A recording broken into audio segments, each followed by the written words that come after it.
Сәләмсез, эфирда татарлар тапшыруы. Әлеге программада біз сізні дөньяның төрле илләрендә яшәүче милләттәшләребез тормышы белән таныштырабыз. Студияда мин Эльвира Хөснетдинова эшлим. Бүген безнең программада Мәскәү Җәмигъ мәчетенә 5 ел. Минаретта, 7-нче катта без. Монда беренче без сезне чакырдык, Татарстан телевидениены. Яңа чорның яңа җырлары. Ләкин без җиңел юл эзләмибез. Беренчедән, икенчедән инде менә киләчәктә яңа тандемнар тусын. Татарларда кунакта. Ноу-хаулар, малай итеп менә QR-кодны гына төшерәбез дә тиз генә, YouTube-ка керәбез дә, и үзебезнең татар җырларыбызны җырлап куябыз. Новосибирск өлкәсендәге Галиевлар нәселе. 4 малай, улын игән сугышка. 3 похоронка получил, даже 4. Шөгыльдән җитди эшкә.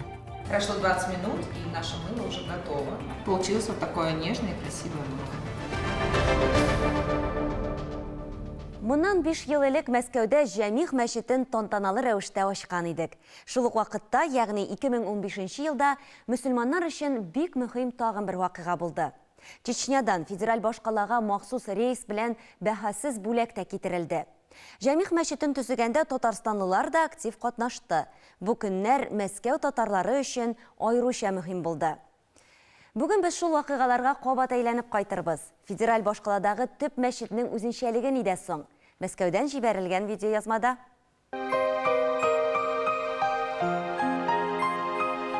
Ил башкаласында яңа Җәмигъ мәчетен торгызу җиңелләрдән түгел. Мәскәүнең Тынычлык проспектында ул тарихи иде. Узган гасырда татар сәүдәгәре Салих Ерзин акчасына төзелгән бина безнең көннәргә кадәр сакланган. Башкаланың Выползев тыкырыгында яңа мәчет төзелеше башланган вакытта да шундый ук дуга яңгырады. Татарстан халкы Мәскәү Җәмигъ мәчетен төзүдә зур ярдәм күрсәтте, ә президентыбыз Рөстәм Миннеханов төзелеш штабын җитәкләде. Хәзер мәчет Россия мөселманнарының күз күрке, горурлыгы, ә бит 18 ел дәвамында барган төзелешнең иң зур каршылыгы җир астындагы Неглинка елгасы һәм метро булды. Хәзер инде бу Аллаһ йорты Россия генә түгел, ислам дәүләтләренең барлык чит ил кунакларының яратып килә торган урыны. Россия является евразийским государством.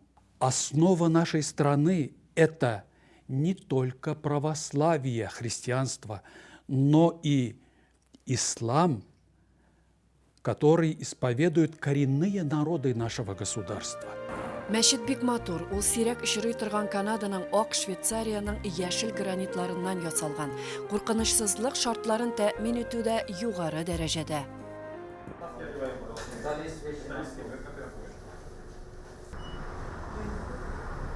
Зор бәйрәмнәрдә, Ураза бәйрәмдә, Курбан бәйрәмдә качан күп кеше килә. Бәйрәмгә килә 250 мең кеше Мәскәүдә безгә. Без моннан аларны карыйбыз, моннан аларны күрәбез. Кирәк булса, ни булса корректировкаларны эшләбез. Куркынычсызлык таләпләрен искә алудан кала яңа мәчеттә бизәлеш турында да онытмаганнар. Әйтик, Төркия бүләк иткән менә әлеге люстра. Аны җайлап чистарта торган махсус механизм да бар. 5 ел элек яңа технологиялар монда да кергән. Безнеке бар мониторлар, проекторлар. И кишләр каслары җума вакытында килделәр, вагазны тыгнылар. Бар урыннар кая күренми имам. И шул урыннан кишләр монда карап, мониторга карап, имамны күрәләр. Хәзер Мәскәү Җәмигъ мәчетендә Чечнядан китерелгән пигамбәр чәче саклана. Ә безнең телеканал журналистларына беренче тапкыр бийеклектән мәчет манарасыннан Мәскәүгә манзара акларга рөхсәт ителде. Әйдәгез, киләбез. Безнеке мәчетебездә 7 лифт бар. Без хәзер Мәскәү мәчетнеке западный минаретта, 7-нче катта без. Монда беренче без сезне чакырдык, Татарстан телевидениены. Без бик шат сезне монда күргә Мәскәү мәчетендә. Рәхмәт килгәнегез өчен. Ләйсәнә Садретдинова, Дина Газалиева, Татарлар, Мәскәү. Тапшыруыбызны вакыйгалар бизи. Яңа шырның яңа җырлары. Калип яңа буын җыйыны кысаларында барган безнең җыр иҗат лабораториясына тиздән нәтиҗә ясалачак. Аның барышында 18 шагыйрь, 18 композитор аерылып алына, 32 яңа җыр языла. Алар башкаручылар өчен махсус иҗат ителгән һәм хөрмәтле жюри тарафыннан сайлап алынган. Бу көннәрдә гала-концертка әзерлек бара. Нинди ул безнең җыр? Тулырак киләсе сюжетта.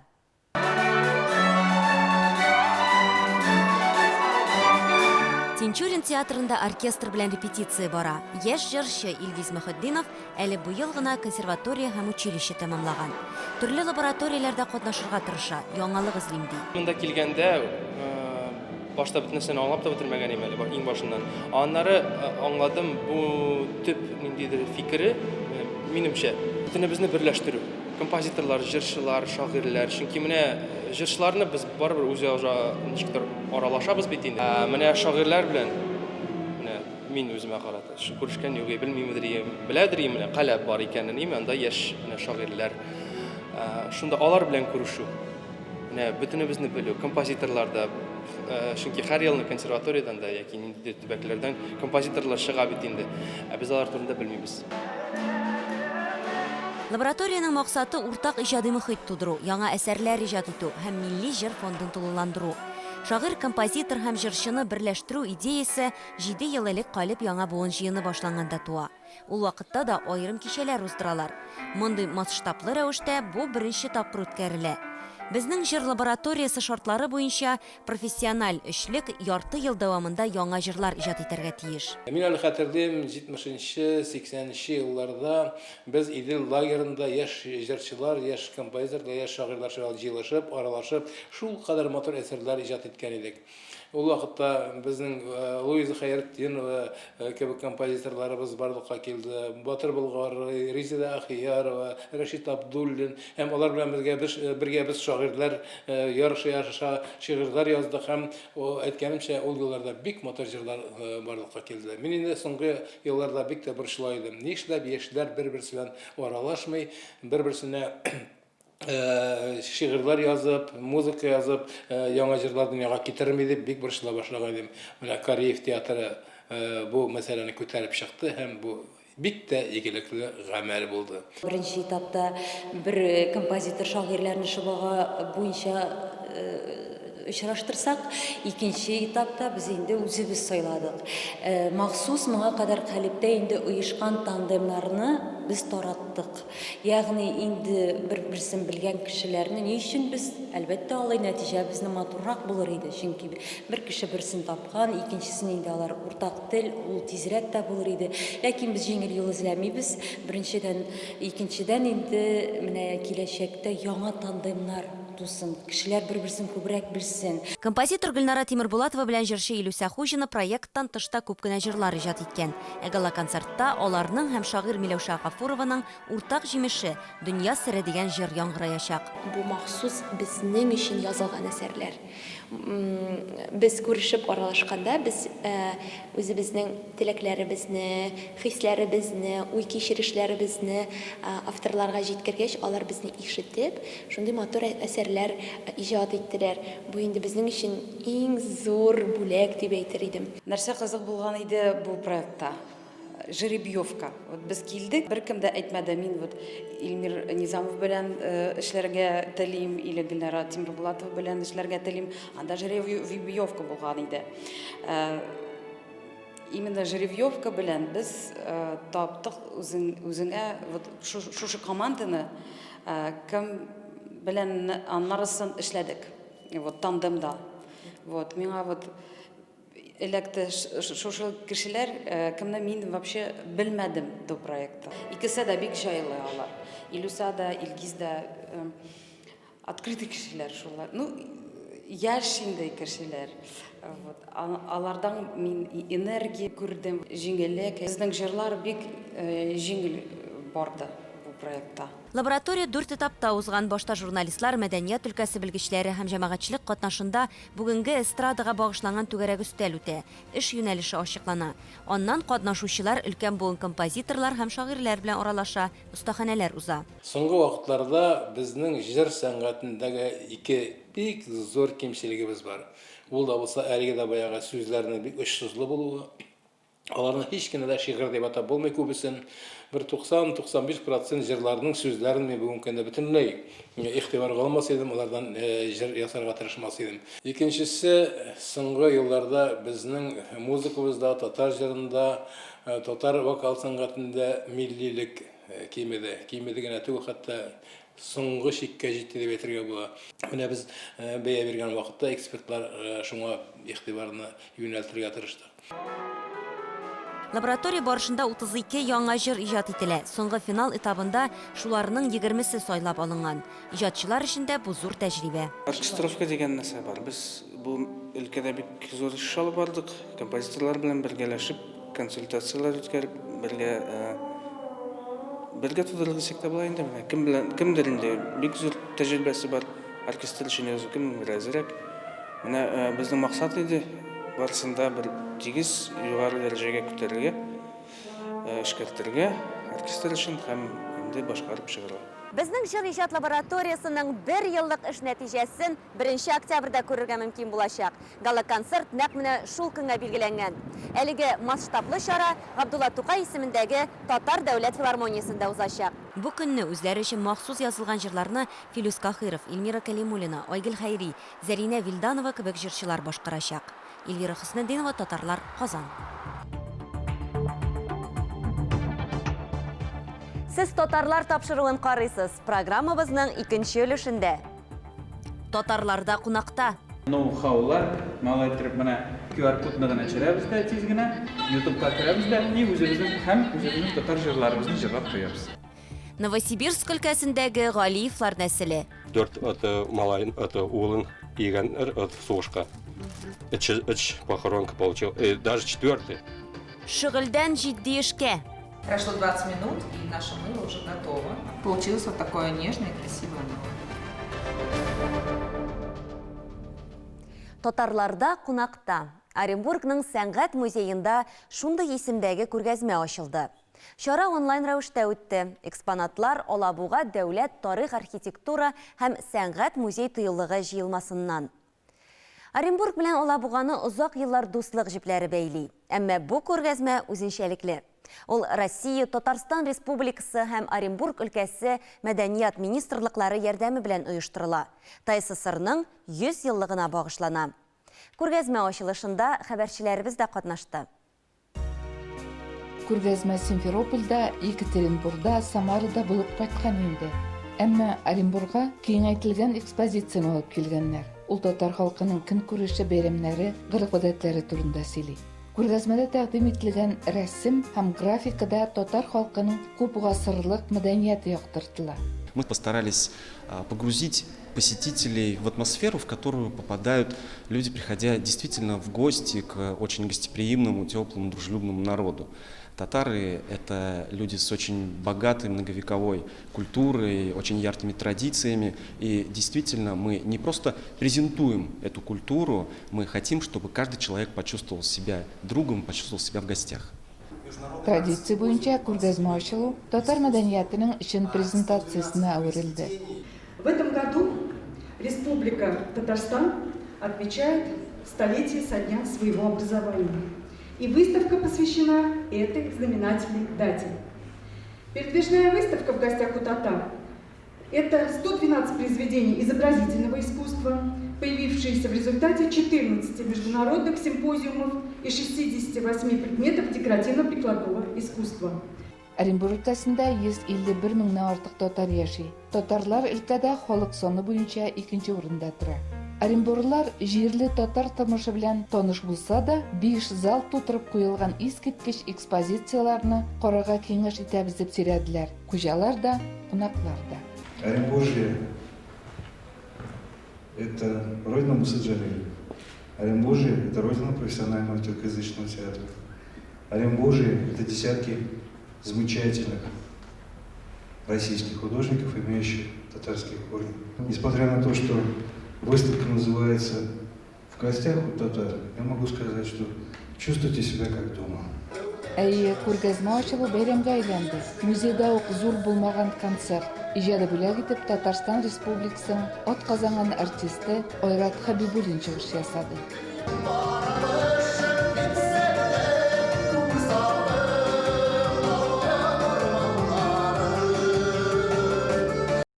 Бу бик куанычлы хәл һәм бик матур гына кызыклы эшләрне алып килгәннәр. Бигрәк тә менә безгә татар халкына таныш булган читекләр, итекләр, битлекләр, ул бит инде безнең татар халкына хас, электән үзебезнең әби бабаларыбыз кулланып килгән, аларны киеп гомер иткән. Шуңа күрә алар безгә бик якын. Татар халык җырлары белән күргәзмәдә дә танышырга була иде. Мана стенд янына киләсеңдә, инде ноу-хаулар, малай итеп менә QR кодны гына төшерәбез дә тиз генә, YouTube-ка керәбез дә, үзебезнең татар җырларыбызны җырлап куябыз. Экспозицияга өстәмә булып декоратив паннолар, баш киемнәре, күн мозаикасы техникасында эшләнгән кием-салым, аяк киеме һәм сумкалар.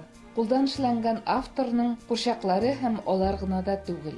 Күргәзмәдә хәзерге заман сәнгать әйберләре һәм 19 гасыр экспонатлары тәкъдим ителә.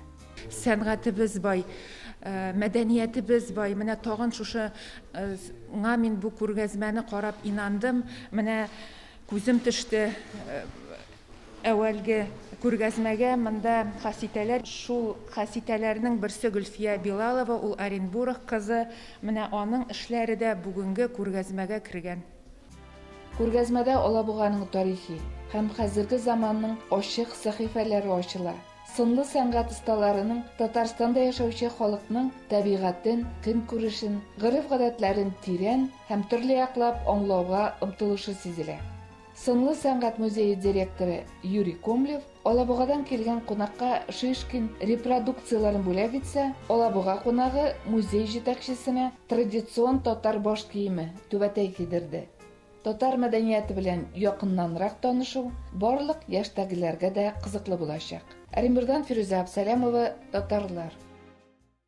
Дәвам итәбез. Новосибирск өлкәсендә урнашкан Юртыра авылында яшәүчеләрнең борынгыдан килгән кагыйдәсе булган: читләрне кертмәскә.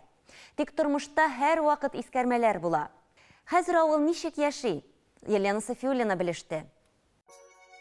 Йорторлылар авылларын ата-бабаларын хөрмәтлиләр. Бу хакта сугыш елларында һәлак булганнарга багышланган обелиск панорама сөйли. Күпләрнең йортларында ветераннар исемнәре язылган такталар бар. Галиевлар гаиләсе искәрмә түгел. Гариф машина йөртүче. Аның нәселе Йорт-Орда күп гасырлар буе яши. Үзе калада яшәсә дә җәен биредә үткәрә. Улларын, оныкларын, хатыны Замираны үлеп ярата. Как-то бездә татар абиләр ничек әйтәләр? Шаг влево, шаг вправо ярами, раз күрештегез, значит үләнегез. Гариф тарих белән вавыга. Борынгы әйберләрне җыеп, верандасында кичкенә генә музей ясаган. Әмма аның төп горурлыгы ул гаилә агачы, нәсел шәҗәрәсе. Вәгилә мамам, аларның ат инәләре. 1890 года рождения. Вот аның это биш улы булган. Матур это хатым булган это.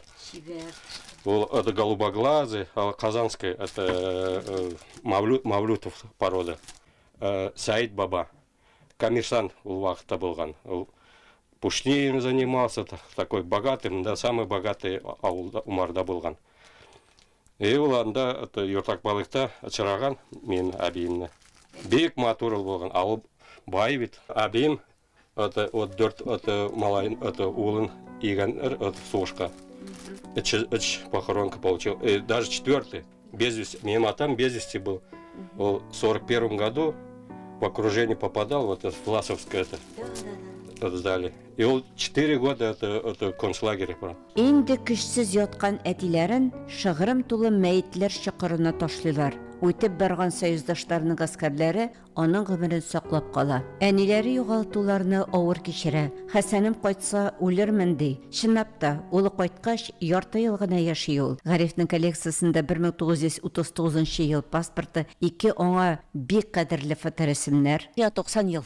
90 ел менә миемәнеме 3 яшь булган. Ага 27 года. Менә бу это двоюродный брат, это Муса. Менә бу менә. А бу бу минем бабам. А бу бабан, они минем прабабушкам Габар Жамал. Менә вот аны вот Башкириядан переселенка. Вот аны 5 улы булган. Бүгенге көнгә кадәр биредә клан системасы сакланган. Кайчандыр әтиләре улларына җирне биргәндә йортларыгызны янәшә салыгыз, дус яшәгез дигән туган традицияләрен саклап, тату ата-бабалар җирендә гомер итәләр алар. Күрешербез әле. Да. Сау булыгыз, хош булыгыз. Новосибирск өлкәсенең Йорттары авылыннан Елена Софиуллина, татарлар. Бу елның башыннан дөньяны кылачлаган пандемия белән бәйле рәвештә кешеләр сәламәтлекләрен күбрәк кайгырта, спорт белән шөгыльләнә, табигый ризыклар һәм әйберләр куллана башлады. Үзбәкстанда яшәүче милләттәшебез Ралинә Хәсәнова файдалы үләннәр һәм алардан сабын ясау белән яшьтән үк шөгыльләнә. Бүген бу шөгыль җитди эшкә әверелгән. Хәбәрчебез яшь эшмәкәр белән аралашып, сабын ясау серләренә төшенде. Ралинә Хәсәнова 1987 елда Ташкентта татар гаиләсендә туа. Аның тәрбиясенә зур өлеш әбисе белән бабасы керткән. Алар кечкенәдән үк оныкларына татар мәдәниятенә һәм гореф-гадәтләренә мәхәббәт тәрбияләгәннәр. Моя бабушка с дедушкой были родом из Татарстана. Абика была с Апастовского района, а Бабай с Нурлата. Так получилось, что они попали сюда, в Ташкент, после военное время, и здесь уже остались. И здесь же познакомились тоже. Мы очень часто придерживались каких-то татарских традиций. Абика постоянно пекла у нас, очень любила делать такмач, шпишмак, гувадия. Ул файдалы үләннәр һәм алардан сабын ясау белән яшьтән үк шөгыльләнә. Бүген ул җитди эшкә әверелгән. Ралинә тулысынча табигый әйберләр белән эш итә. Ул моның өчен Мәскәүдә, Франциядә белем алган. Белгәнебезчә, Франциянең Грас шәһәре парфюмерия индустриясе белән дан тота һәм парфюмер фильмы да нәкъ менә шунда төшерелгән. Ралинә эшендә булдыклы ханым, гаиләсендә яраткан хуҗабикә, ире аның һәр башлангычын хуплый. Ә 2 баласы әниләренең эшендә ярдәм итәргә дә тырышалар. Более такой, как мужчина, он любит принимать участие где-то на складе, там что-то расклеивать, что-то считать. Дочка больше любит изготавливать, всегда приходит на производство, начинает там что-то смешивать, где-то цвета, очень любит изготавливать сама какую-то продукцию и дарить своим подругам. Махсус татарлар тапшыру тамашачылары өчен Ралинә Хәсәнова кечкенә генә бүләк Мәхәббәт Кол Шәриф мәчете рәвешендәге сабын әзерләү буенча мастер-класс күрсәтте. Нам нужна будет прозрачная основа. Мы используем такую формочку. Основа готова. Пока у нас нижняя часть мыла подсыхает, вторая часть у нас будет белого цвета. Наша нижняя часть, которую мы заливали, уже практически застыла. Все, теперь устанавливаем картинку. Очень важно, чтобы основа не была сильно горячей, потому что когда мы будем заливать на уже готовый слой, горячую есть основу, то нижний слой, который остыл, может подняться. Прошло 20 минут, и наше мыло уже готово. Получилось вот такое нежное и красивое мыло. Гүлия Садыкова, Сәрвиназ Кәримова, Татарлар, Ташкент, Үзбәкстан Республикасы. Халык телендә шундый мәкаль бар. Һәр бөртек дөге эчендә берәр тамчы тир була. Эшчән, тырыш милләттәшләр булганда киләчәгебез өметле. Сау булыгыз.